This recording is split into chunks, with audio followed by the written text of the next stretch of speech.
Hey, good morning from Walla Walla, Washington on a Saturday morning. Hey, I tell you what, I managed to make a lot of progress yesterday morning after I made the last video and last evening. And I'll show you. I've got the most of that stuff off. And all I got to do now is just go around and knock a few things like that off, and just with some sandpaper. But I'll tell you what, that stuff, you can probably see it here. I'll take this rag and wipe it off the column. See that? I mean, this stuff is carbon. Someone mentioned it's carbon black and lacquer, or some kind of compound.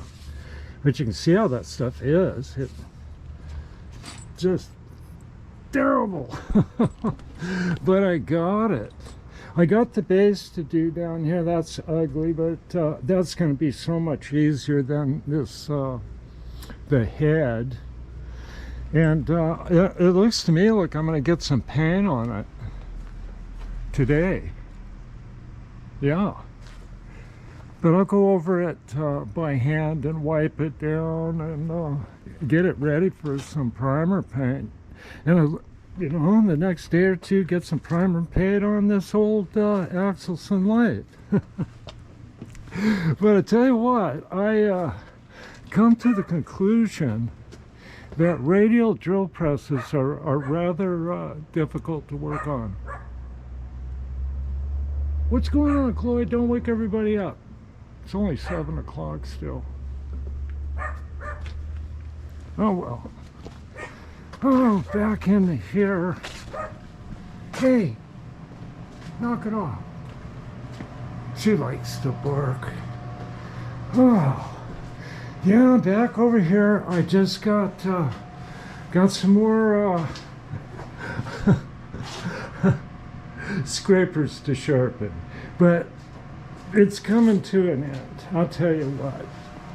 And I'm thinking about painting it, you know, about the color, the drill press anyway, and then the lathe about the color of this milling machine. I kind of like this. Yeah, either one of them, either a little bit lighter or darker. It's Case International Harvester tractor paint that I've mixed to get that shade anyway. But my Axelson compound rest it's looking pretty good. I trimmed off that extra length of gib there it is over there, so that's not hanging out. And I got the top here. Let's see if I can knock that loose. That's about how it's going to be. It's got some nicks and stuff in it, but I smoothed it down and it's level enough. So it's a 81-year-old lathe or so it's got some wear and tear. So these other parts here, this is the carriage stop here, and these older Axelsons had a little more lumps on the casting, so I'm taking artistic liberty and kind of smoothing stuff up a little bit. You know, I noticed on the later machines, this one's 1941. On later ones, they just kept refining the machines quite a bit. So I got these things going here to clean up, and hopefully all of this will keep going smoothly, and it's going to be really nice to have 4 machines from the early 40s. It'll be the Brown and Sharp mill here, and the Cincinnati cutter grinder, and the Axelson lathe, and that Morris Speed drill press. The Moore jig bore is about at 1951, 1950, 1952. And this old Monarch here is a 1951. Manufacturing is that one. So I've got machines from the 40s, and then, well, machines from the 50s. And a little bit later, this one here is the 1983 Monarch 10 double E inch metric. And this machine here, it's perfect. It's like new. It's like a new machine. So I try not to use it too much, and that's how it stays new. I've had this thing for a bit over 20 years, and this is a machine I use as the last resort. And you know, you want to say, man, I want to run that machine every day. Well, you only run that machine every day, pretty soon it's going to be like this machine. So, you know, you can have, this is like a brand new lathe. But you know, brand new lathes aren't all they're cracked up to be. You still have to make this machine work. Now, of course, you know, Monarch 10 double E of this vintage inch metric and stuff like that, this is one of the best lathes in the world. But you still have to make it work. And I mean, if you want to make it work to its capability, you got to really work at it. And that's one of the things that I think is going to be fun to get into is how tweaky these things get when you're chasing tents. And I think that's a lot of fun.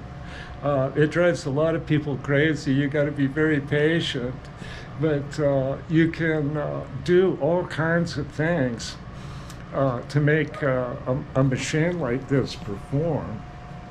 And but I tell you, one thing you don't realize, and I want you to realize it, is the older machine here, I do almost everything on.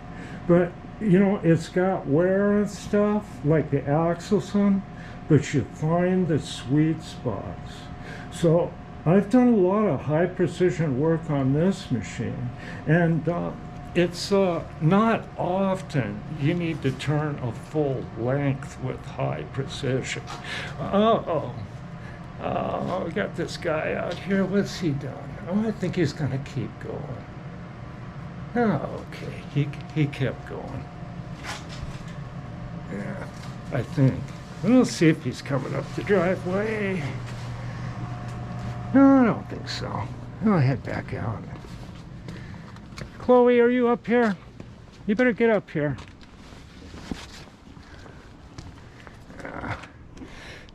There's a grumpy guy that doesn't like dogs. Chloe barks at him, so that's kind of the way that is. So anyway,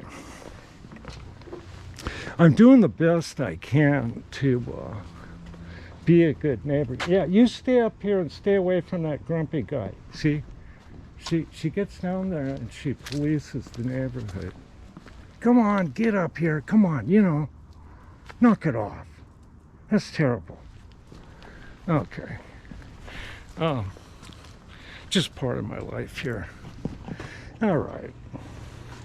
So, one of the reasons I'm making these videos is I want to look back on this myself and go, did I really do that?